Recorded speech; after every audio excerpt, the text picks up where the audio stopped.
Hey guys, how's it going? In this video, we are going to be talking about steroids. And so the first lecture topic are what are steroids? Then we're going to talk about cholesterol. We'll talk about lipoproteins. We'll talk about the sex hormones, both male and female.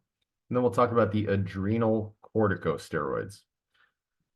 And by the end of this video, you should be able to understand the different types of steroids. Let's talk about the structure of a steroid. Steroids are a group of lipids who have this carbon skeleton. It's a 4-ring structure, 3 cyclohexane rings, and then 1 cyclopentane ring, all fused together in this orientation. The rings are designated the A ring, B ring, C ring, and D ring. And there are 2 methyl groups here, and the carbons are numbered in this orientation from 1 through 19. You don't need to know that though.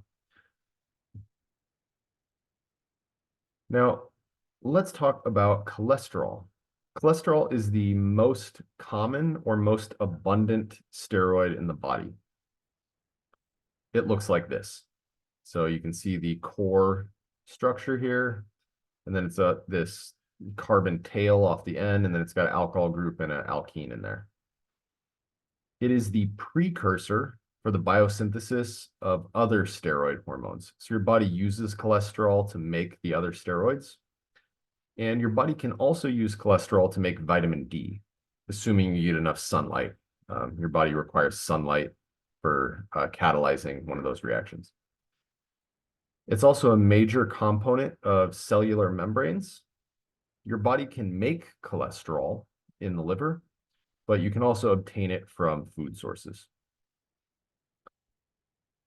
Now, cholesterol in your blood is natural. You need blood cholesterol. That's how your body transports it from one part of the body to the other. It's made in the liver, but you need it elsewhere in the body. So you got to transport it from the liver to the other tissues in the blood. But you don't want too much cholesterol in your blood. If you have high blood cholesterol levels for years and years, what can happen is the cholesterol can start sticking to the walls of your arteries. And that's called cholesterol plaque. And over the years, that plaque can build up and basically clog your arteries. And so here's a cross-section of a normal, healthy artery. These are the smooth muscle cells. And this middle is the opening where the blood flows. On the right is somebody dying of high blood pressure. And you can see where the smooth muscle is. And all of this in here is the cholesterol plaque. So all of that right there, that's the caked on cholesterol within their artery. And this little shaded region right here is the only space that the blood has to flow. So it's like having your garden hose on and it's stepping on it, and the water pressure builds up because it's trying to squeeze through a little hole. And your heart has to pump harder and harder to get the blood to go through this smaller space. And then eventually your heart wears out 20 years too early because your arteries are all clogged with cholesterol. So this is what leads to heart attack and early death. And so this is why it's important to maintain healthy cholesterol levels with a good diet and exercise. You don't want this to happen. Let's talk about cholesterol in foods. Keep in mind, cholesterol in foods is not a bad thing, right? Your body needs cholesterol. You just want to make sure that you're not eating super high cholesterol foods 24/7 all the time and not exercising, right? The best source of cholesterol is in liver. And so beef liver has about 370 milligrams per 3-ounce serving. Eggs are actually really high. One egg has about 200 milligrams. Lobster and fried chicken are kind of high, and then it goes down from there. Fruits and vegetables have almost no cholesterol, like minuscule amounts. Most of it comes from animal sources. And so what do we use cholesterol for? So one of the main uses is the production of bile salts. So bile salts are synthesized in the liver from cholesterol, and then they're stored in the gallbladder. So here's cholesterol. Here's a bile salt. And so you can see your body adds a couple alcohol groups, and then it creates an amide with a carboxylate salt on the end of it, which is why they call it a salt. And so what you have now is you've got this ionic polar region and, this non-polar steroid core. And so these bile salts can aggregate together, similar to how micelles, soap molecules, aggregated. And so your body excretes bile salts into your intestines with your food that's being digested. And non-polar molecules like fat-soluble vitamins and nutrients get trapped in these bile salt aggregations, and then your intestines reabsorb them together and send it to where it needs to go. And so the bile salts are to aid in the absorption of fat-soluble vitamins and minerals. So your body makes these, secretes it into the intestines, and then reabsorbs it to try and absorb some fat-soluble vitamins and nutrients along with it. So it's to help with digestion and the uptake of nutrients. Another problem is if your cholesterol is too high for too long, you can end up with too many bile salts accumulating in the gallbladder, and they can start to form gallstones. And so this disgusting picture here is somebody's gallbladder cut open, and you can see all these hard gallstones from excessive bile salts coagulating and solidifying and crystallizing. And these don't take care of themselves, right? So once they form, they're hard to unform. So you don't want to get gallstones either. All right. So how does your body transport cholesterol? So cholesterol has, like 25 or so carbons in it and one OH group. This thing does not dissolve in water. Your blood is mostly water. So how do you transport this in the blood if it doesn't dissolve? So your body had to get creative with the packaging. And that package is known as a lipoprotein. It is an aggregate of phospholipids and proteins surrounding cholesterol esters and triacylglycerols. And so in this next photo, I've got a better image here. And so this is your lipoprotein particle. It's got a single layer of phospholipids, like we talked about in the last video. And the phospholipids have that polar head region that points on the outside, which interacts with the water. And then on the inside, all those non-polar tails are pointed. And so this is basically like a big oil droplet, but with polar regions all along the outside, which makes the entire thing dissolve in your blood, even though the inside is oil. And the inside here are your triacylglycerols and then cholesterol esters. So your body can take the cholesterol and it can attach this to a fatty acid as an ester here. And so this is known as a cholesterol ester. So your body creates a cholesterol ester and then packages it into the lipoprotein. And then when it gets to the destination cells will hydrolyze it back to cholesterol. So that's just how it's packaged for shipping in the blood. And then you also have some proteins that are embedded within the phospholipid membrane. And these proteins serve as docking sites. So as it's traveling through the blood, the proteins will like grab onto the host cell proteins, and then like the cell can bring it in. So phospholipid monolayer with embedded proteins, polar heads face outward, non-polar tails face inward, and on the interior are your cholesterol esters, and your triacylglycerols. And within the phospholipid membrane, you also have just regular cholesterol like embedded in there.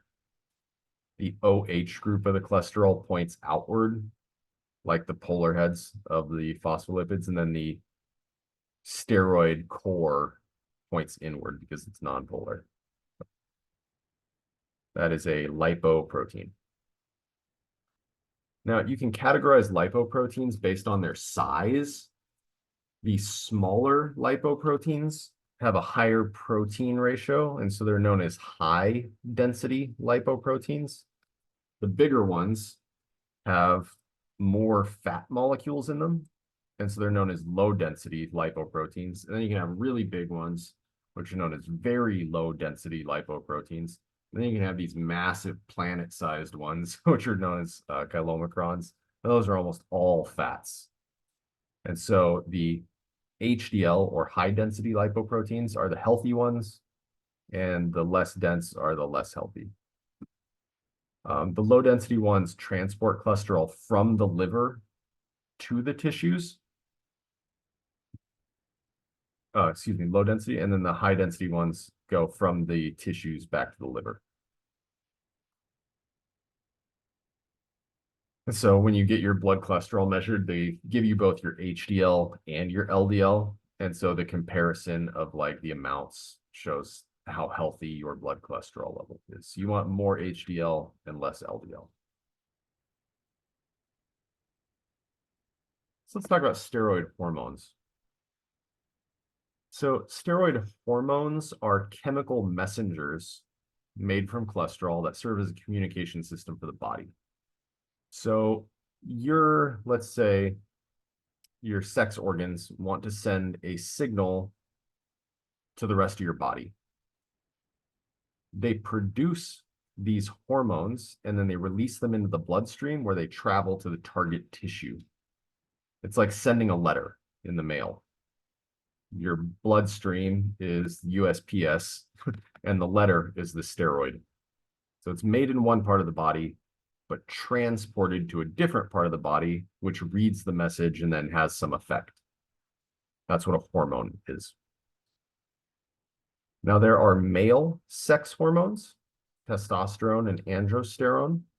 Then there are female sex hormones, estrogens and progesterone. And then there are adrenal corticosteroids. And there's two subcategories there, mineralocorticoids, and glucocorticoids. And we'll talk about each of these very briefly.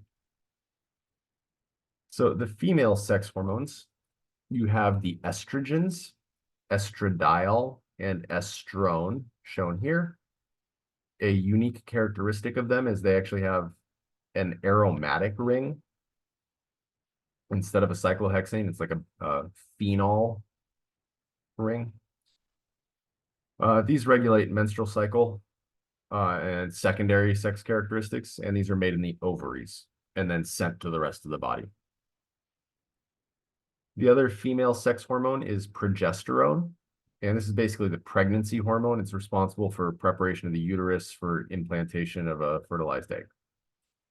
And so most birth controls are synthetic variations of this structure that trick your body into not getting pregnant, essentially. The male sex hormones are known as androgens, particularly testosterone and androsterone.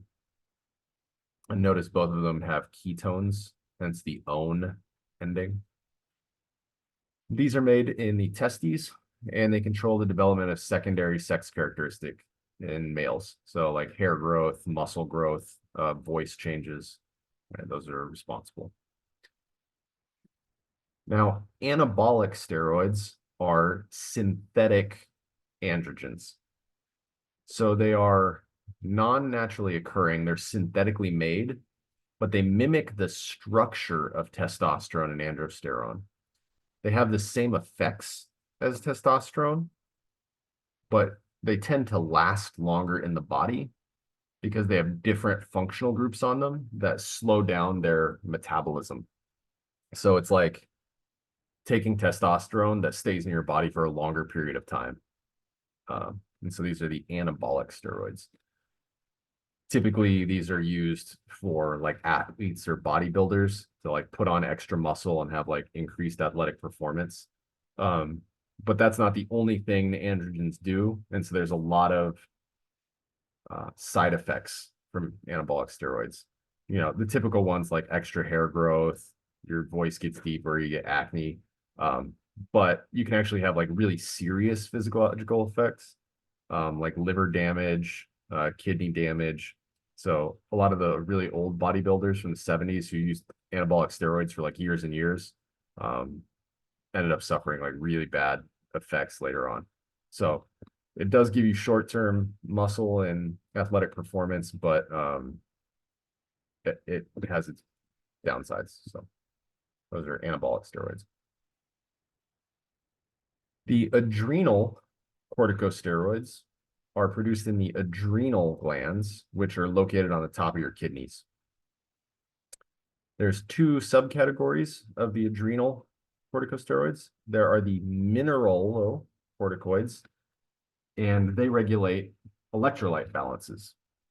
So the word mineral literally means like minerals, like potassium and magnesium and calcium, right? It regulates those electrolyte balances. And then glucocorticosteroids regulate glucose levels. So glucocorticoid, glucose regulation. So these basically regulate your blood sugar level, the breakdown of glycogen in the liver and muscle cells. Yeah. So you don't need to know any of these specific structures. Just know the name and